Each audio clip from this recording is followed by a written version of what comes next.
are Aussies in the mix here as well. Justin Brayton, the American, is the defending champion in this class. This will be big. SX1 final underway. Great start by Brayton, but into the first turn, the 111 of Ferris. That's nice stuff from Dean Ferris. Great start there. We saw Ferris do that in the semi a little bit earlier. Took a bit of a risky gate pick going a little further out, but like we said, if you get the jump, it gives you a great angle that first turn. Track crew have worked on in that tunnel, but if you Dean Ferris, the last man you'd want to have right behind you is the 21 of Jason Anderson, who has just been on fire all night long. Here comes Anderson already. We got a brief glimpse there a moment ago. I think it was Kate Mosig in trouble. We'll come back to that because the battle is red hot up in front. Ferris defends. Look how close they are as they go over the start-finish line. Moving to third. I think that was Dan Reardon on Nathan Crawford. Now the 15 comes through. Dean Wilson up into third place ahead of Reardon. Brayton went for the block pass there on Crawford. Got the block pass done, but sort of ran him a little bit wide and wasn't able to triple up on that tabletop. Left Dean Wilson a perfect opportunity to make it happen. And then look at that, the Shannon shortcut. Anderson uses it quickly, so does Wilson. Dean Wilson might want to take that one back because don't think it was the right time to do it. Maybe he just saw Anderson did it out of reaction, followed him suit. If you followed the coverage all night, the Shannon's shortcut is only to be used in the finals. You would have seen it in SX2. It's now an option for them in SX1. Replay of the start, what unfolded down in turn one. Nice stuff by Ferris, but there was some drama there. Oh, and that's Ferris down. No way, our race leader. And he's dropped back into the clutches of Justin Brayton in 5th place. He's lost 4 spots. Brayton all over him right now. And not sure exactly what happened, but I got a feeling that probably just got a little too aggressive on the throttle exiting the turn, because everyone wants to get, here we got a replay. Watch, yep. Basically what's happening is as they're getting through the middle part of the turn, they're already starting to get their eyes scanning down the track, looking at the whoops. And the best way to get through the whoops is carry a lot of momentum coming in. So they get on the throttle a little more aggressively. Too early there? Just a little too early? Or just not even too early sometimes, just maybe a little too aggressive. And I know it might sound like I'm beating a dead horse, but this track is so slick and it's so hard for these guys to not want to just grab a handful and go.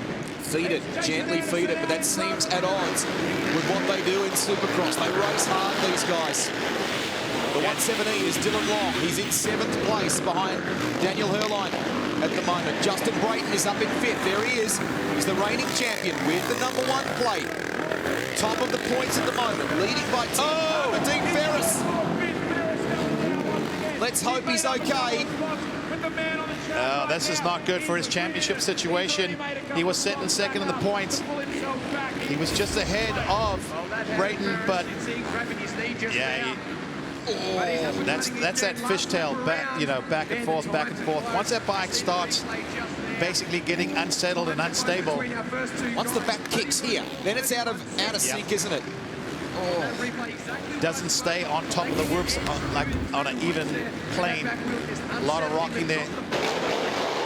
And these bikes don't have any traction control. We're talking about getting on throttle too hard too soon. Your throttle control, traction control is with your right hand. It's how you control that throttle. These bikes have a ton of horsepower, and on a tight track like this, probably more horsepower than you can actually really use. Wilson now in 2nd place, so once again, it's a Husqvarna 1-2. Chad Reed probably smiling on the sidelines, going, I'm going to have me one of these for next year. Now, last night, the results were the other way around. So it was Anderson 2nd, Wilson home 1st. Who will win the AUS X Open trophy for the best performer across the weekend? Anderson leads by 3.4 seconds at the moment. Does Wilson have anything up his sleeve, or is Anderson going to check out here? We go back to Nathan Crawford. Really good job aboard the Kawasaki in 3rd. I got to say, as far as the weekend has gone, when it was down to all the marbles and the main event, Nathan Crawford just seems to come out of nowhere. He's a real racer. Last night leading several laps of the main event, but he's got to stop looking over the shoulder the whole time. If you start worrying about what's happening behind you, you'll lose your rhythm. He's got to keep his focus forward. Brayton, if he gets close, yes, he'll make a block pass if he has to. This is a championship changer. Brayton sits in 4th place at the moment. Good haul of points coming up. We're not done yet. He may even be able to get this thing, the Honda, onto the podium. He leads by 10 points, but his nearest challenger, as he battles with Nathan Crawford here, Dean Ferris, is down in 12th place. He's last in this race. Yeah, you saw Brayton there. Just a little bit quicker through the whoops, going down the left-hand side of the whoops, gives him a good opportunity into that turn. Leaves the options of either going to the berm and squaring it up, maybe trying to cut underneath Crawford, or going from the outside up the inside, making a bit of a block pass. Let's see what happens this time around.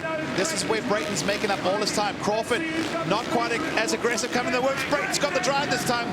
Last time, he almost pulled it off. He knew he had to be just a little bit closer. That time he got it done. That was sweet through the whoops from Justin Brayton. And he moves into 3rd place with that one. Been crunching some numbers here in terms of who will win the AUS X Open crown. Let's have a look here at just the completion of it. Over the whoops, gets it done, shuts the door, and nicely into the double right. Brayton's so smooth, isn't he? Makes that look easy. Now, obviously, if things stayed the way that they were, Anderson would have a win tonight. Wilson had one last night, a win apiece. This is going to be close, Lee, isn't it? Yeah, it sure is. Now I'm standing down here, the base of the lander for the finish line, and we can see it's very steep lander, but this next corner is really where it's at. If we can get the camera over into this corner here, you've got a couple of choices, either stay up in the main line or go where Robbie Marshall went just then. And they're the two different lines. We see Jason Anderson come through there, and here comes Dean Wilson, and he takes the opposite line. This is a gnarly corner. You miss being out there, Hoax. I sure do. Nice insights from the inside of the arena. Wilson is 5.2 seconds behind Jason Anderson now. Then it's a good gap back to Justin Brayton. We recap. Here is the race leader. Now they'll be tied for the AUS X Open trophy because they'll have a win each if things stay this way. Got to go back and figure out what the knockout blow is. We believe it will go to the Sunday winner. So Jason Anderson staring down the barrel of winning that prestigious Monster Energy AUS X Open crown. Oh, dramas for Schmidt. He's in 9th place at the moment, and the bike stalled there or some sort of issue. We go back. Robbie Marshall will become a lap rider here. So already Anderson has lapped up to 8th place. Oh, he's just setting a blistering pace. And like you said, him and Wilson would go with a 1st and a 2nd, but usually the rider that get the overall is based on the 2nd night's finish. So that is awesome for Anderson. If Dean Wilson, it's going to be a little bit gut-wrenching to think, oh, so close. And hey, you know what? That Saturday night win, that's worth a huge amount to him here. Absolutely. As Chad said before, he's loved his time back down under. First time competing here. Aussie crowd, they like this guy. And the gap's out to 6.1 seconds. So a little bit of traffic. Hasn't been able to, the gap's extended between Anderson and Wilson. Let's just see what happens over the remaining 4 laps of this one. Great weekend for Husky, though. 1 and 2 again right now. Yeah, they couldn't do much more than that, really. They only brought the 2 riders down, so 1-2 is as good as it gets. But for Justin Brayton, even though he's in a bit of a lonely 3rd position, because of Anderson and Wilson not being in this championship, it's about as good as a win. Absolutely. I'm sure Brayton would prefer to be winning and have these guys between them to add more points in the battle. See Mosey there, Ferris, Schmidt coming through, all these lap riders. Then you got Brayton. And if we look at the lap times, actually the fastest man on track last lap around, Anderson a 31.7, Wilson also a 31.7, but if we take the fastest lap of the race, Jason Anderson 31.2. He's really shown us that raw speed that he has got all weekend long, and he's putting it to use right now. Good points haul here coming up for Dan Reardon, who finished second, or finished on the podium, I should say, last night. Right now he's in 4th place behind Justin Brayton, but I'm just wondering on combined terms, the points haul from round 4 last night, then what he picks up from today, that may help. It may help Reardon into 2nd in the title race, given the difficult night that Dean Ferris has endured here. Ferris down in 11th at the moment. Yep, they finished the way they are. Did well. It'll bump Daniel Reardon up. 2 laps to go. Man, these guys are just clocking these laps off so quick. Super. This is really good for our race leader, and it becomes a part of a bit of an international mission for him. He's headed from here to Geneva to the Supercross there. Going to race his training partner and his good friend, Marvin Musquin, who you know. Yeah, Marvin Musquin. Would be nice to have him come down here one of these days. He's doing some of the European races. Of course, being a French rider, he's going to Paris, France for the Bercy race. Another pretty big international event, but I really think the way it's been going, the AUS X Open is the biggest single international event on the calendar. Chad Reed draws great parallels between Bercy and this event. Obviously, they're in different hemispheres, but he likens the sort of the feeling and the vibe to what they have been able to do here. He's celebrating already. Anderson's lead is out to 8.1 seconds. This isn't just a win, it's a crushing win. Jason Anderson, second place on night one, takes a convincing win at the Monster Energy AUS X Open by cleaning up on Sunday. He'll be the champion of the event. Great job by Dean Wilson, originally from Scotland. At about age 9, he went to Canada and raced, and then ultimately into California when they recognised the kind of talent that he had. Justin Brayton, series leader, some very good points toward the defence of the Australian Supercross Championship in the SX1 class.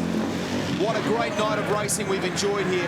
Dan Reardon gets home in 4th place. On balance for the Monster Kawasaki rider. That's been a pretty good weekend for him. Let's not forget, it was 2012 that he was retiring out of the game, and he's back in the game.